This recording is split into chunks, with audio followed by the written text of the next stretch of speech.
Biafra suffered the second largest Holocaust in the history of mankind. Second only to the Jewish Holocaust. I strongly oppose all injustice. And if you take a look at history, and if you take a look at what is going on nowadays in Biafran land, all these atrocities, all these abominations, all these crimes against humanity on innocent people that are demonstrating and just longing for their freedom, which is a basic human right. To me, if you sit at home and if you know about all this, and you stay silent and you fold your hand, in front of your God, you will be held responsible one day. We get Biafra. Biafra must come. Biafra or we all die. Yeah, I love Biafra. I want us to start. Let him give us Biafra. Yeah, today marks the remembrance of our fallen heroes. We remember them today, and we respect them today. So that is why we always, every 30th of May, we gather and we show them respect.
Especially their governors. Could you imagine that after the herdsmen kill people in my community, in Nsukka local government, he didn't do anything, and he is from this state. He just went there and declared that they should make praying and fasting. When you talk about Imo State, it's the same thing happening. When you talk about Abia State, it's the same thing happening. So I want to use this medium to ask them, why are they not contributing in this struggle? Because one Nigeria they think that we are is never, it's never a reality.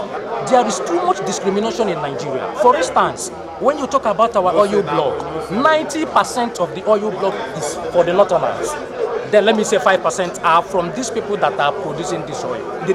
They structured Nigeria in the sense that this particular region, South region, this particular region will suffer.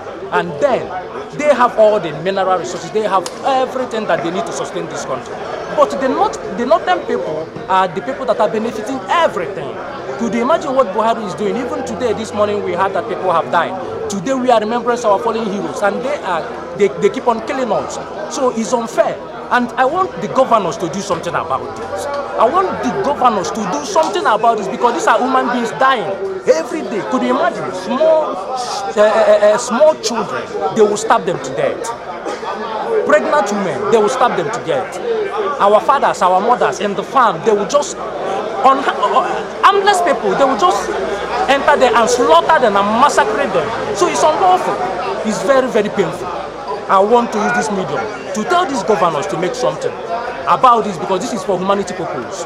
Everything is not about APC. You are from APC, or you are from you want to satisfy Buhari. I'd like to also pass a message to the British Nigeria, the two conspirators against the Biafrans, that as they plan to continue killing Biafrans, as they plan to continue the genocide against the Biafrans, although we have the right to self-defense, which we have not killed any one of them yet, we have not done anything, but we are placing the world on notice that the British are conniving with Nigeria to kill the Biafrans, to wipe us away for no good reason, just because of oil.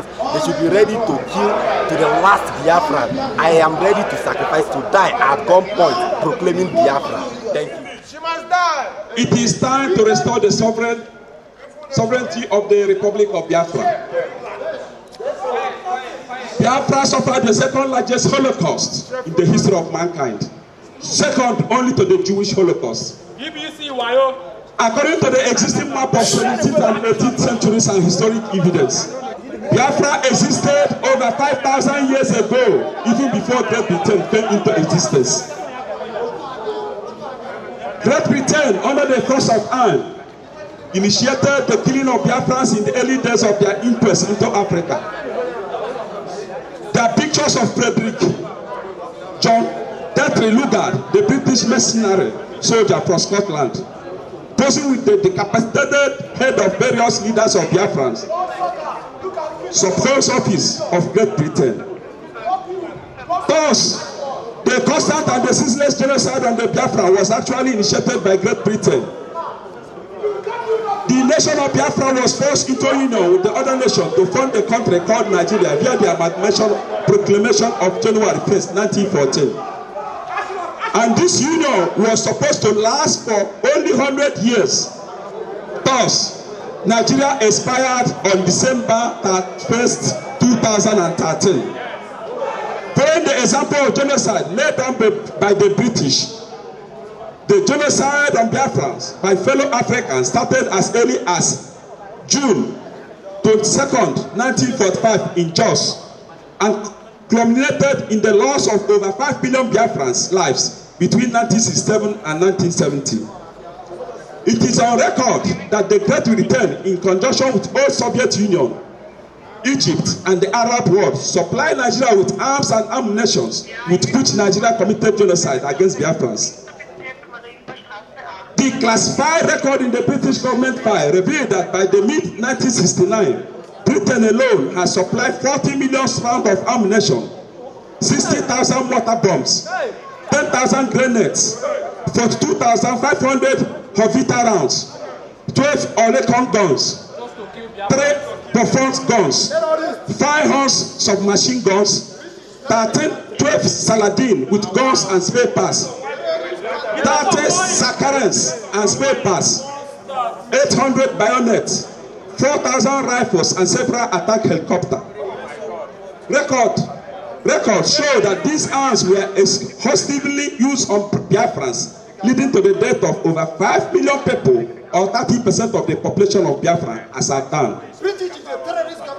From the end of the war of genocide in 1970 to date, over 2 million Biafrans have been killed extrajudicially, and yet Britain and their allies still insist on keeping Biafrans inside Nigeria. Nigeria is a cause.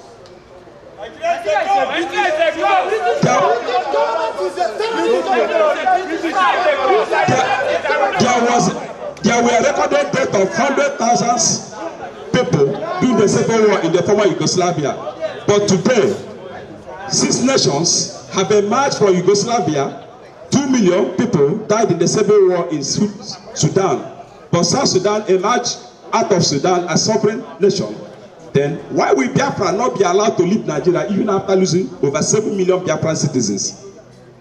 Biafra is an almost rhodoid-shaped territory which is demarcated to the west by the lower reach of the River Niger and East Delta, to the east by Obudu Plateau, and the highland of Oban and Ekon, to the south by the Bight of Biafra, and to the north by the administrative boundary flowing approximately 7 degrees north latitude. The total area is over 29,400 square miles. Thus, Biafra, almost as big as Gambia and Sierra Leone put together, is bigger than Togo or Rwanda and Burundi combined. And is 4 times the size of the state of Israel. The sub-communities that make up the nation of Biafra include the Igbos, Ibankes, Ijos, Ishekiri, Urobo, Isoko, Opes, Efik, Anang, Ibubio, Ogoja, Idoma, Igala, and several others. Biafra has all the attributes of the 21st century nation, with a current population of over 60 million living in contiguous and compact territory.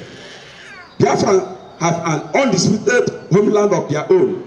They possess a well-trained manpower, reserve second to none in Black Africa. Biafra is rich in agriculture and mineral resources which are capable of sustaining Biafra and enabling them to stand on their own. Biafrans are capable of defending the territory of their nation and playing an effective role in the Council of Africa and the world. Above all, Biafra possesses an abundance of energy and indomitable will to succeed. So we don't need a queen. Having suffered and survived genocide from the inception of Britain's invasion of Biafra land to the current killing by pro-Islamic government of Nigeria, it is now time for the restoration of sovereignty of the Republic of Biafra. Free Biafra, free Nnamdi Kanu. Thank you. Long live the Republic of Biafra. Long live Biafra!